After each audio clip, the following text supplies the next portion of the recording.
नमस्कार साथियों, मैं विवेक आप लोगों का स्वागत करता हूं साहित्य गुरु यूट्यूब चैनल पे। और जैसा कि आप सभी को पता है कि हम लोगों ने प्रैक्टिस करना स्टार्ट कर दिया है और इसकी जो प्लेलिस्ट है वह भी मैंने बना रखी है ताकि आप रिवीजन और प्रैक्टिस एक साथ कर सकें। देखिए क्या है कि अब जो समय है, दिसंबर पास आ चुका है, सारे त्यौहार ख़त्म हो चुके हैं, तो अब हमें जो सबसे ज़्यादा ध्यान देना है वह प्रैक्टिस पे। तो जितना ज़्यादा अगर आप प्रैक्टिस करेंगे और जितने यूनिट से प्रैक्टिस करेंगे वही आपके लिए सबसे ज़्यादा, एग्ज़ाम के लिए सबसे ज़्यादा वही उपयोगी सिद्ध होगा। तो देखिए, आज मैं आपके लिए कहानी विधा, जो कहानी यूनिट है एक, उससे महत्वपूर्ण तथ्यों को लेकर आया हूँ, जिसमें से आपको कई ऐसे महत्वपूर्ण तथ्य मिलेंगे जो कि एग्ज़ाम में सीधे आए हुए हैं। तो उन तथ्यों को देखिएगा और मेरा पर्पस इसमें यह है कि आप ज़्यादा से ज़्यादा रिवीजन कर सकें और चीज़ों को जान सकें। तो देखिए, द्विवेदी युग के महत्वपूर्ण कहानीकारों के बारे में हमें जानना है। और देखिए, द्विवेदी युग जो कि कहानी के क्षेत्र में, जैसा कि आपको पता है कि कहानी के क्षेत्र को जब भी हम पढ़ते हैं तो प्रेमचंद को केंद्र बिंदु के रूप में रखकर पढ़ते हैं। उसके बाद का जो काल है आधुनिक काल, है ना, सॉरी, प्रेमचंद भी आधुनिक काल में ही आ जाते हैं। लेकिन जो द्विवेदी युग है वह, देखिए, द्विवेदी युग महत्वपूर्ण हो जाता है।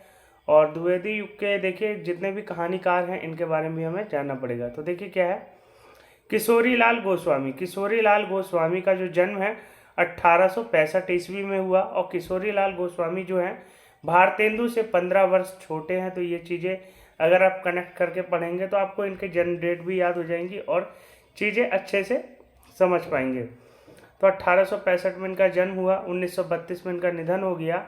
और देखिए एक पॉइंट और है, इंदुमती कहानी जिसका प्रकाशन 1900 ईस्वी में सरस्वती पत्रिका में प्रकाशित हुई है, शुक्ल जी ने इसे हिंदी की प्रथम कहानी माना है। तो देखिए, जो भी नए स्टूडेंट है उनको पता होना चाहिए कि आचार्य रामचंद्र शुक्ल ने इंदुमती को, जिसका प्रकाशन 1900 बताया जाता है, उसको पहली कहानी माना है। इस कहानी में प्रेम के मनोविज्ञान का चित्रण हमें देखने को मिलता है। तो मतलब ये जो कहानी का है, एक तरह से कहानी में ये चीज़ें हमें देखने को मिलती है, तो उसका भी हम कुछ छोटे छोटे रूपों में देखने की कोशिश कर रहे हैं। और देख लीजिए इसको, किशोरी लाल गोस्वामी की अगर हम और कहानियों को देखते हैं, दूसरी कहानियों को देखते हैं, तो कौन कौन सी है। प्रणयनी परिचय 1887 ईस्वी की है। प्रणयनी परिचय 1887 ईस्वी की है। इस कहानी के तत्व नहीं है, मतलब कहानी और उपन्यास में कुछ तत्व होते हैं, जैसे कि चरित्र हो गया, कथानक योजना हो गई। मतलब टोटल 6 और 7 चरित्र होते हैं, कहानी में 6 होते हैं और कहानी में 6 होते हैं, उपन्यास में 7 होते हैं। तो इसी को आधार बना करके अगर हम देखें तो इसमें कहानी के जो तत्व होने चाहिए वे नहीं है।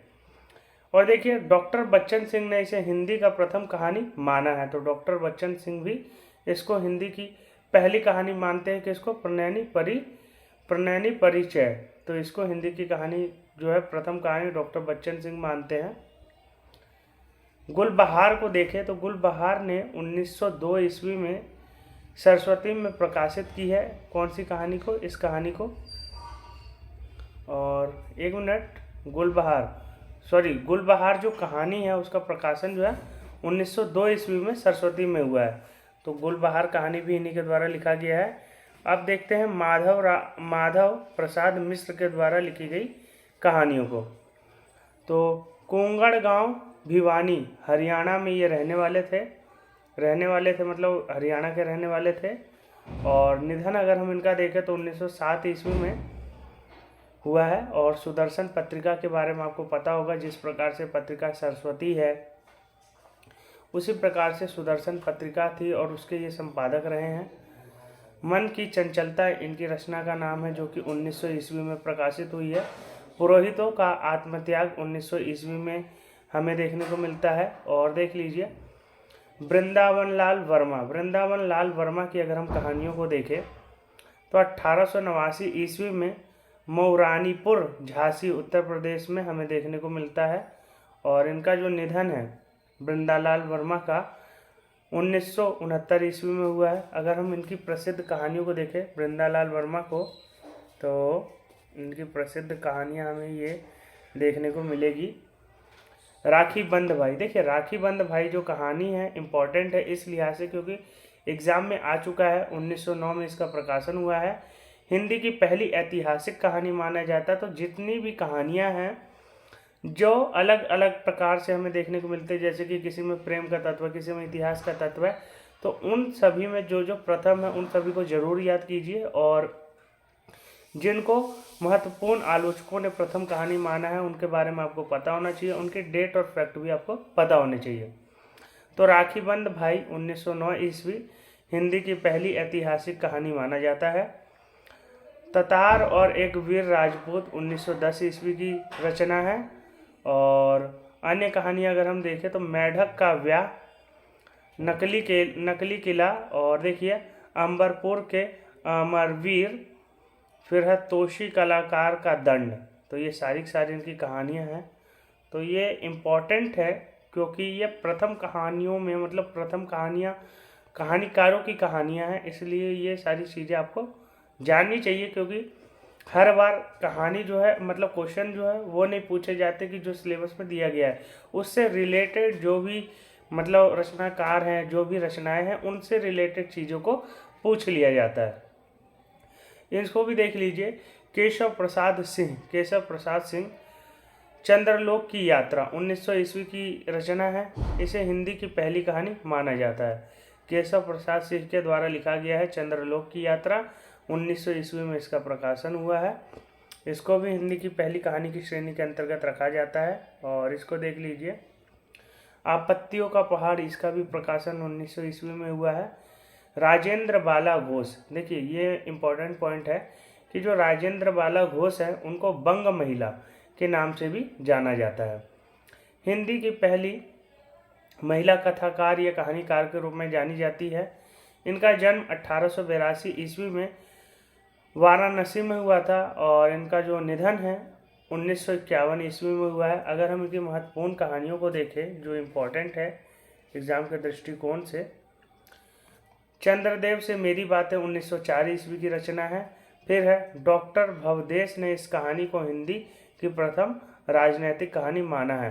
तो चंद्रदेव से मेरी बातें 1904 में, तो किसने माना है पहली कहानी? डॉक्टर भवदेश ने इसको हिंदी की पहली राजनैतिक कहानी माना है।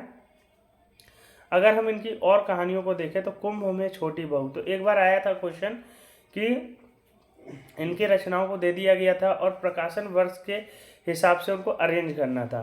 तो कुंभ में छोटी बहू 1906 ईस्वी की रचना है और प्रतिदान 1906 ईस्वी की रचना है। फिर है सरस्वती पत्रिका में इनका प्रकाशन हुआ था। फिर है दुलाई वाली 1907 ईस्वी की रचना है और ये हास्य प्रधान कहानी है।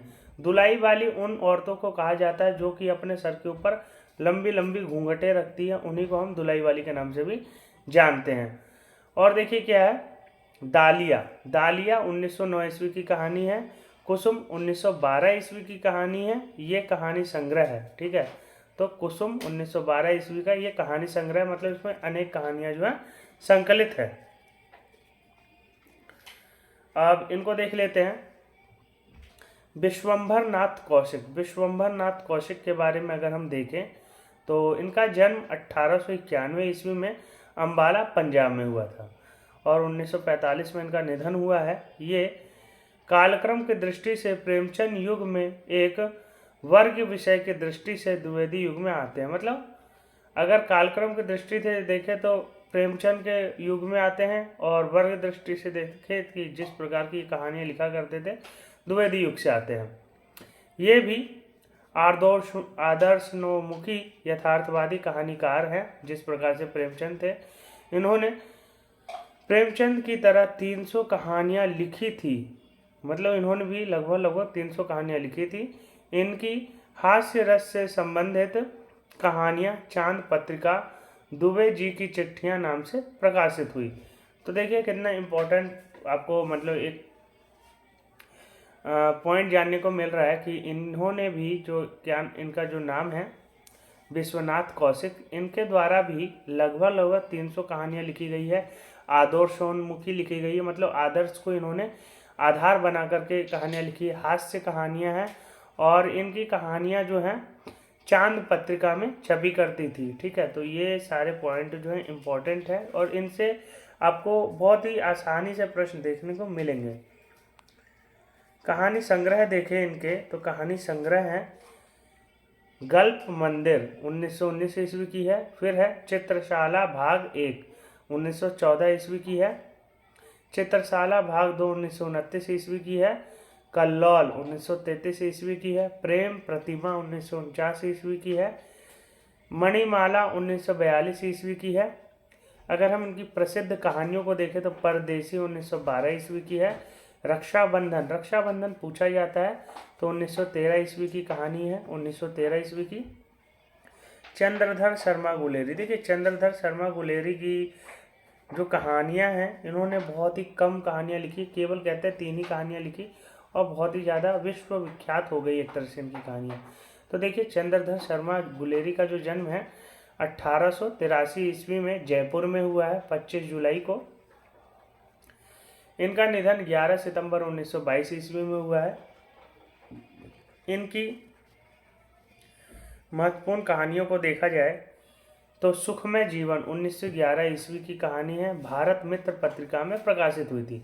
सुखमय जीवन 1911 ईस्वी की कहानी है, भारत मित्र पत्रिका में प्रकाशित हुई थी। बुद्धू का कांटा, बदबू नहीं है, बुद्धू का कांटा 1912 ईस्वी की कहानी है, सरस्वती पत्रिका में प्रकाशित हुई थी और उसने कहा था 1915 ईस्वी की रचना है। इसका भी प्रकाशन जो है सरस्वती पत्रिका में हमें देखने को मिलता है। द्विवेदी युग के अन्य महत्वपूर्ण कहानियाँ और कहानीकारों को देख लेते हैं जिनसे प्रश्न बनने की संभावना है। तो देख लीजिए, एक टोकरी भर मिट्टी, एक टोकरी भर मिट्टी इसको पहली कहानी माना जाता है, जो कि माधवराव सप्रे के द्वारा छत्तीसगढ़ मित्र पत्रिका में प्रकाशित हुई थी। देवी प्रसाद एवं आधुनिक शोध के अनुसार इसे हिंदी के प्रथम कहानी माना जाता है।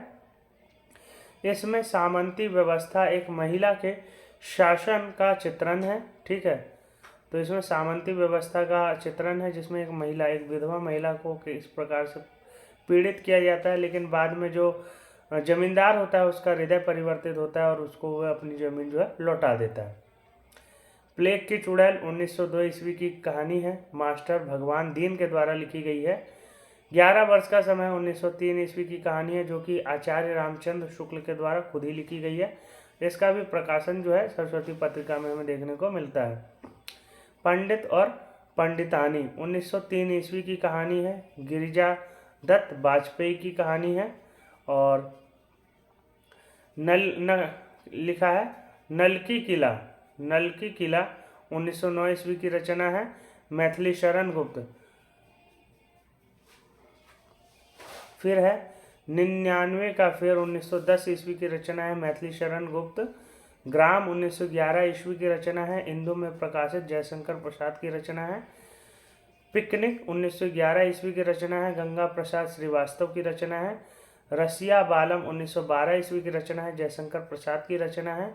मिलन 1914 ईस्वी की रचना है, ज्वाला दत्त शर्मा की रचना है। कानों में कंगना 1913 ईस्वी की राजा राधिका रमन प्रसाद सिंह की रचना है और इसको भी प्रथम कहानी की श्रेणी के अंतर्गत रखा जाता है। और गृह लक्ष्मी 1914 ईस्वी की रचना है और चतुर्सेन शास्त्री के द्वारा लिखा गया। तो देखिए, ये जितनी भी कहानियाँ आप देख रहे हैं जो कि अन्य कहानीकारों के द्वारा लिखी गई है, ये भी इम्पोर्टेंट है और इनके जो डेट हैं ये भी इम्पोर्टेंट है, इनके रचनाकार भी इम्पोर्टेंट है। तो ये सारे के सारे ही इम्पोर्टेंट है, तो इन सभी के बारे में आपको ज़रूर से ज़रूर पता होना चाहिए ताकि एग्ज़ाम में सवाल आए तो आप उसको आसानी से कर पाएँ और आपके लिए मतलब कुछ भी मुश्किल ना हो। क्योंकि देखिए क्या है, हम कंटेंट ढेर सारा पढ़ लेते हैं, रिवीजन नहीं होने की वजह से हम वो चीज़ें जो है भूल जाते हैं और एग्ज़ाम में क्या होता है कि वही चीज़ें हमें कंफ्यूज करती है और जो आता हुआ सवाल भी गलत हो जाता है। इसीलिए ज़्यादा से ज़्यादा प्रैक्टिस पे आप ध्यान दीजिए, मॉक लगाइए, ओल्ड PYQs को सॉल्व कीजिए, मेरे साथ जुड़िए, मेरे साथ प्रैक्टिस कीजिए, नई नई चीज़ों को जानिए। और हमने जो भी प्रीवियस मतलब जो भी हमने पढ़ा है पहले कंटेंट के रूप में, अब उसका वक्त है रिवाइज करने का, तो हम रिवाइज करेंगे और ज़्यादा से ज़्यादा प्रैक्टिस सेट के माध्यम से हम उसको जानने की कोशिश करेंगे।